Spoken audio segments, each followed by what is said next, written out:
There's this man who lives next door to me. In the morning, when I need to go outside, I see him sometimes. He usually says good morning to me with a bright and friendly smile as he walks towards his car. This is obviously not alarming because he's being friendly and getting ready for work, but once he returns is when he suddenly changes. He loses his bright smile and glares forward as he stomps home. He doesn't even say anything to me when I ask him what's wrong. This has been happening ever since I moved here. I wonder what caused him to act this way. It's the next day, and I stepped out to check my mail. He soon left his own home, and my gaze was the first thing he noticed. He waved happily, and I returned the friendly greeting as he entered his car. I know I shouldn't overthink this situation, and it's his life, so I shouldn't meddle in his personal business, but I just wonder, why is he so happy when he's leaving, then suddenly grouchy when he returns? I looked towards his house and noticed a slightly open window. I gulped. I know this is probably stupid and definitely illegal, but I really want to know what's wrong. It has to involve his home, so if I investigate, I could get the answer I desperately want. I approached the window and opened it wider to crawl inside. It was dark, but luckily I found the light switch before I tripped on something. As soon as the lights turned on, I started to look around. Nothing seemed out of the ordinary. Sure, the lack of photos did bug me, but maybe he didn't have any family to take photos of. I started walking around. It was extremely quiet. That is, until I felt someone tap my arm.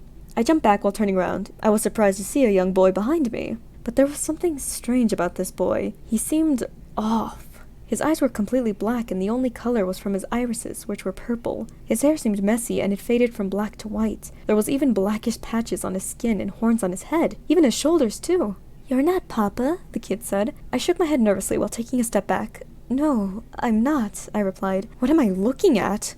"Are you a friend of his?" he asked. "Kind of," I answered. I shouldn't be lying to a kid, but this thing, he's not normal. I should run far away from this home, but for some reason, I'm finding it hard to move. It's like the kid's gaze is keeping me from moving. "Can you be my friend too?" he asked. Sure. I hesitated. The kid smiled while giggling. I flinched as he took both my hands. "Yay, I never had a friend before," he said happily. I wanted to slap his hands away from mine, but that would be rude. He's a kid, at least I think. Or is he a monster? No, what am I thinking? He's probably just a loner kid who wants company and likes to dress up. At least, I hope it's a costume. "So, who are you?" I asked. "Papa's son. He calls me a mistake," he replied, which made my eyes widen. Who calls their kid a mistake? I knelt down to be at eye level with him. "Are you wearing a costume?" I asked. It was probably a sudden question, but I have to know or I'll just continue to feel uncomfortable around him. "Costume? No. Papa says I was born different from other kids. That's probably because Mama lied to him about being human," he answered, leading me towards a room. He opened the door and stepped inside. I'm assuming it's his bedroom. It looked boring. A small bed and one toy on the floor that is surrounded by drawings. "Who's your mother?" I asked. He grabbed a drawing and raised it up in the air. It looked like a tall woman with blackish blue skin and long white hair. Her grin was large and she had horns just like the boy. Additionally, the drawing showed black lines coming from her neck. I gulped. "She's not home, right?" I asked nervously. "No. Mama dropped me off with Papa a long time ago and told him to take care of me. If he tells anyone about me, hurts me, or finds a new mama, she'll come back to kill him," he answered. I nodded nervously. "Mama told me she's going to get me more siblings and new papas. I hope they're nice because Papa doesn't seem to like me," he continued. "More siblings and dads?" I questioned. He started to play with his toy train. "Uh-huh. My mama wants to have a big, powerful family. I miss Mama, but I can't wait to meet everyone, so I promise to be patient. Mama said once our family is big enough and we're older, we'll be strong enough to rule the world," he continued. "Excuse me?" I questioned, stepping back. He looked towards me, and his gaze alone made me freeze once again. "Yep, Mama says she'll be the queen over humanity in the future," he said. What does he mean by that? "Mama also told me since I'm her first kid, I need to grow big and strong so I could protect the family. She calls me her first prince, but if I'm going to protect the family, wouldn't the title of knight make more sense for me?" he questioned, tilting his head to the side. I can feel sweat slowly dripping down my forehead. Probably," I struggled to answer. "I need to leave. I want to run, but I just can't." That was until he looked away. Suddenly, I felt in control again. I stepped back slowly to avoid his attention, but soon I stopped after bumping into something. I slowly turned back and my eyes widened. "Mama, you're home!" the boy cheered happily. She grabbed onto my head, squeezing it while raising me in the air. I started to freak out and cry as I kicked my legs. "Mama, what are you doing?" he asked, walking towards us. He pulled on my shirt as if he was trying to pull me away from her. "I can't let them live now that they know about you," Her voice was unsettling. It was like multiple people were talking at once when she spoke. That drawing wasn't a lie. I have a monstrous woman in front of me who was about to snap me like a twig. I could only assume her height was around 6 feet, and I now know what the black lines on the drawings were. They were tentacles that are stemming from the back of her neck. I grabbed onto her arms because the pain of being held by my head was becoming too much for me. "But Mama, I like them," the kid said. "Is he trying to save me?" She soon dropped me to the ground. I started to breathe heavily. Both my head and neck are hurting. I looked at the woman and her sharp nails had a bit of blood on them. When I touched my head, I realized whose blood it was. "Would you like to keep them?" she asked. The boy's face lit up. "Can I? I've never met another human apart from Papa before, and they said they would be my friend. Oh, and it would be nice to have someone new to talk to," the kid said, shyly but happily. The monstrous woman looked at me, then back at her son. "What's wrong with Papa? Isn't talking to him enough?" she asked. The boy hesitated and looked away. The kid mumbled. "Papa is mean. Sometimes I don't think he likes me, Mama," he answered, holding back tears. She paused before pointing at me. "Pick between your father and this person. Who would you rather live when we rule?" she asked. I gulped. Is my life really in the hands of a kid I barely know?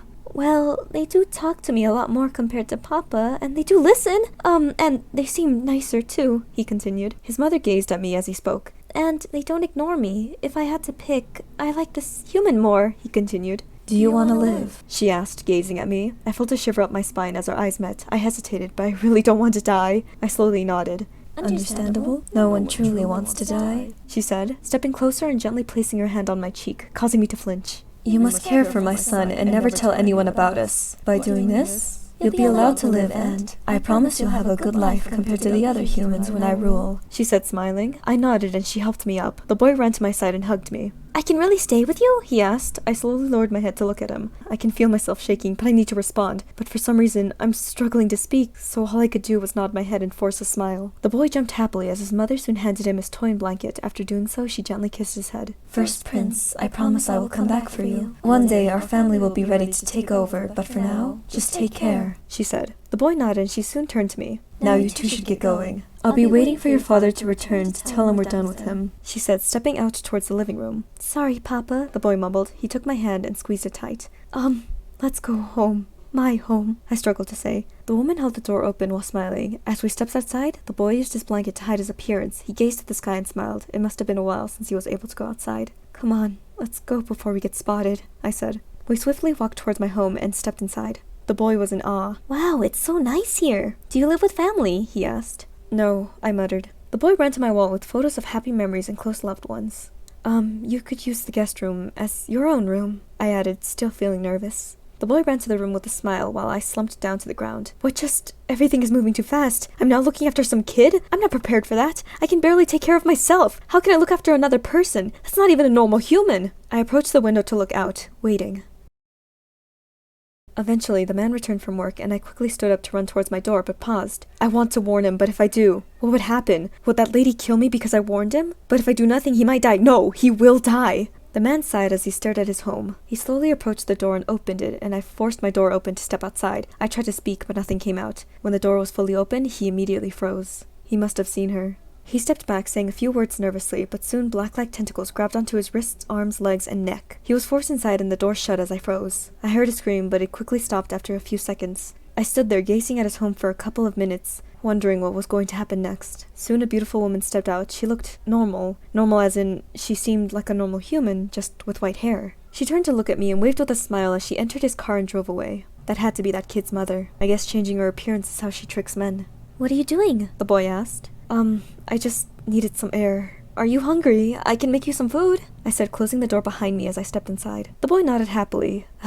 I must be kind to this kid. If I don't, the future for me might be terrifying. If his mother was willing to kill that man just because he didn't like him, I could be the next person on her hit list if he suddenly stopped liking me. But that's not all. If this boy grows up to be anything like his mother, I could be screwed since I'm stuck with him. The father was right. He is a mistake, along with all the other children that woman has birthed into this world by now. No, if I continue to think this way, I'll end up like the father and treat this boy terribly. He'll end up hating me if I do that. Just focus on keeping this boy happy and focus on your survival. If this is my ticket to safety in the future, I must be the best person in this kid's life. I don't have to be his family, just be his friend. I took his hand and we walked towards the kitchen. "So, do you want to pick out a new name for yourself?" I asked, forcing a smile. The boy paused for a second. "My father always called me a mistake, and I'm kind of used to that name," he replied.